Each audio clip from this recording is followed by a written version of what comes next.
I'd like to start by asking you one question. One very simple question. Why not you?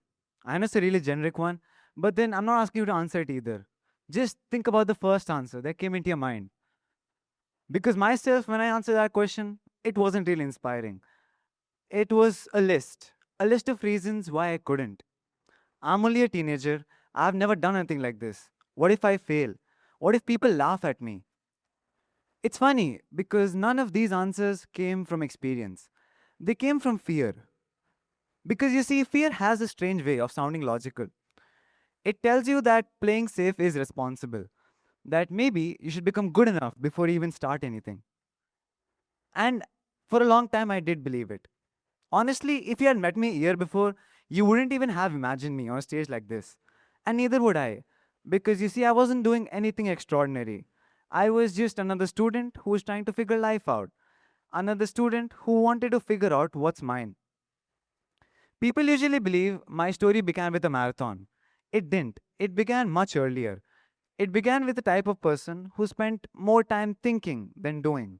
A type of person that thought the perfect time would come. A type of person that believed one day he'd wake up and becoming this incredibly confident version of himself. That day never came. And here's one thing I've learned.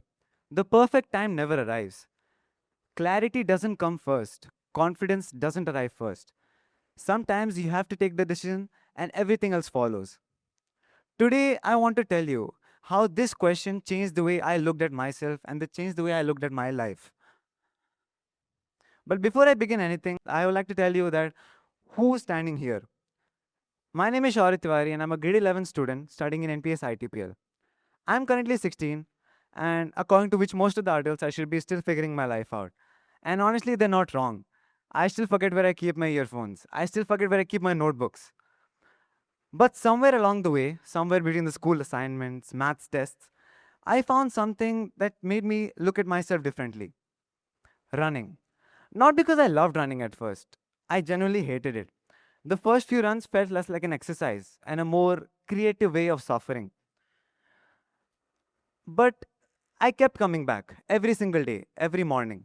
Not because I was chasing a record, not because I wanted to a medal, but because I honestly didn't even know where it would lead. I was just coming back because I knew I was becoming a slightly different person than the person I was the day before. You know, the most dangerous words in my vocabulary were never I can't. They were not yet.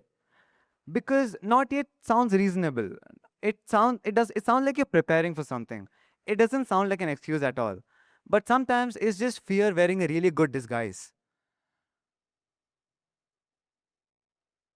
And looking back on my journey, I believe I had enough not yet to fill an entire calendar. But here's one thing I was wrong about.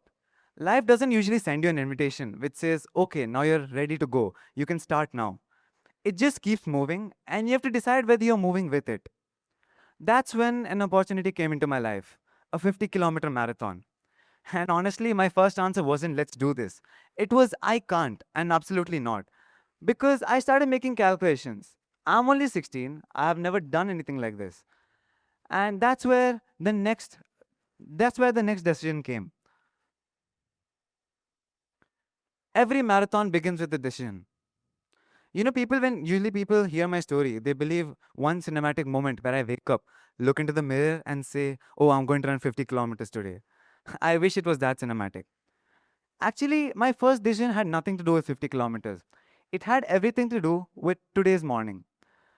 I told myself, just wake up, not become a marathon runner, just wake up. And eventually, waking up became putting on my shoes became going outside the house, and going outside the house became my first run. Honestly, if anyone saw me that day, they wouldn't have said, here's a future marathon runner. They would have said, are you okay? Because my legs were dead, my confidence was shattered. And the next challenge was not the decision, not the people, not the decision, not the story. It was the people. You know, there's one sentence, too young, you're too young, followed me everywhere. And people who usually told me that I didn't mind because they were friends, family, and people who genuinely cared about me. It was first their voice, and soon enough it became mine. That's where I learned something. People are telling through their own experiences. People are telling it through their own. perspective of life and through their own fears. Apparently, the hardest part wasn't covering such a big distance. It was having a doubt in your mind that keeps pulling you down every single run. And you see, doubt is doesn't shout in your mind. It whispers slowly. Are you sure? Again and again and again. So what changed? When I started running, when I completed almost 20 kilometers of my personal record, I forgot about running. I only thought about what people said to me till now. And this is what changed. People realize that they have talked through their own fears and their own expectations. But I realized one thing. What if they're not wrong? But then they're not describing me either. So there's this one sentence I followed almost everywhere.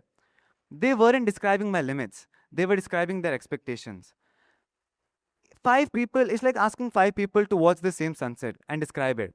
Because one may tell about its colors, one may describe its cloud, one may even think that the traffic about going home. That's where I realized I should stop living in someone else's timeline and decide what my timeline should be. And four things I learned: discipline, consistency, momentum, and patience. And once I learned that, there was no turning back. Every step became a promise. My decision was to change me. See, you see, some decisions change the day, some decisions change your year, and some decisions quietly change the person you become. Unfortunately, I was not having everything else different. School was going on, I had still homework, I still had everything. And physics. I believe physics would become easier for me because laws of motion. And that's where I realized that champions also need sleep. I wasn't trying to become someone extraordinary. I was not trying to prove anyone else wrong. I was just trying to keep the promise I kept to myself. Being different. You know, there's a wrong misconception about being different that maybe you should prove anyone wrong, or maybe you should break your limits and do something no one expected. And people ask me, how did you feel after you finished the marathon? The finish line only lasted a few seconds. The journey led me to my whole life. And that's what I remember even till now. I asked you a question about 10 minutes ago. Why not you? I thought I knew the answer. And honestly, I thought the answer was my marathon. But here's one thing that, trust me, you should have consistency on your own. Motivation is just a feeling. Consistency is what keeps you going. I didn't complete 50 kilometers in one go. I completed it through first 5 kilometers, 10 kilometers, 20, and then 30, and then a record breaking 50 kilometers.